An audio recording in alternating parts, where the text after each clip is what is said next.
Erin Cameron, and I teach clarinet and bass clarinet at Arkansas State University in Jonesboro, Arkansas.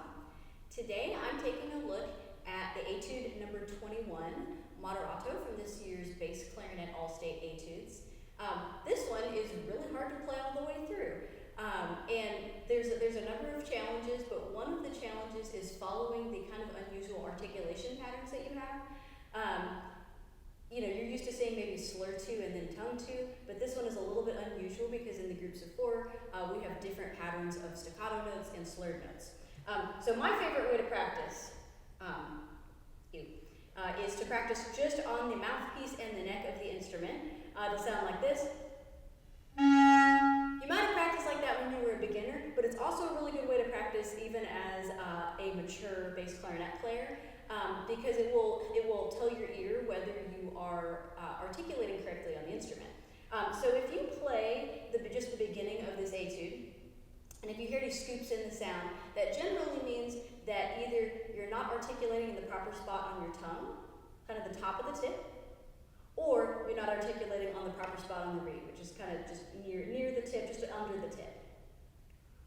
So I'm going to play it for you correctly and incorrectly. So this is the sound we're aiming for.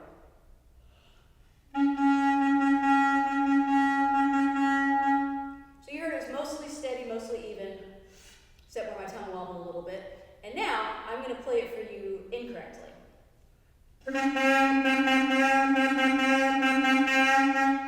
Here there were some scoops in the sound. If you hear that when you're practicing, it's usually a sign that something is up with your articulation.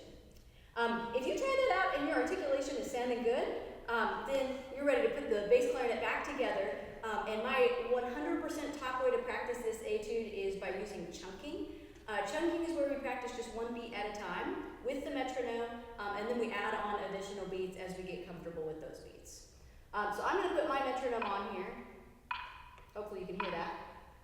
And I'm just going to start at the very beginning. I'm going to play beat 1.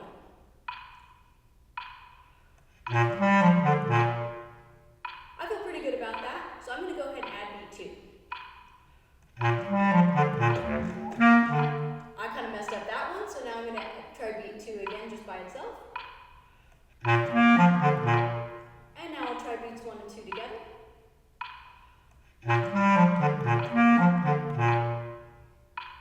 That is an excellent practice strategy. You cannot go wrong if you practice slowly with the metronome using chunking and practicing on the mouthpiece and neck. Happy practicing and best of luck on your audition.